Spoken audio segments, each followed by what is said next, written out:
सानू दीदीने गिफ्ट केलेल्या यात्रेतला पोपट अरूच्या हातातून काही सुटत नव्हता. अरूची त्याच्या आयुष्यातली पहिली यात्रा. एवढी माणसं, एवढा गोंगाट, एवढी लाईटिंग, एवढी दुकानं, एवढी सगळी खेळणी एकत्रितरित्या त्याने पहिल्यांदाच पाहिली. पण तो बिथरला नाही, त्याने एन्जॉय केलं सगळं. तिकडे डोंगरावर देऊळ आहे, पण आत्ता तिथे दर्शन घेण्यासाठी जाणं शक्य नाही, म्हणून आम्ही पायथ्याशीच दर्शन घेतलं. संपूर्ण परिवाराला घेऊन यात्रेत जाण्याचा आनंद काही वेगळाच होता. माहेरची माणसं दिसल्यावर तर एक्साइटमेंट अजूनच वाढली. त्याच आनंदात भर म्हणून आपले सबस्क्रायबर्स भेटले, ज्यातल्या या मैत्रिणीचे नावही समृद्धीच आहे. पहिल्या यात्रेतली अरूची ही पहिलीच राईड. साथीला हनुमान बाप्पाही होतेच मधोमध. चिल्ल्या पिल्ल्यांसाठी खेळणी घेतली जी खांद्यावर टाकून निघाले. अरूसाठी फुगा घेतला जो त्याच्यापेक्षा जास्त आम्हीच सांभाळला.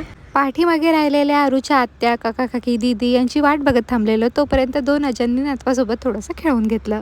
आकाश पाळणा लांबूनच निहाळला आणि खरेदीच्या सगळ्या पिशव्या घेऊन, प्रसाद, खेळणी ह्यावून त्यावून घेऊन घरी परतलो.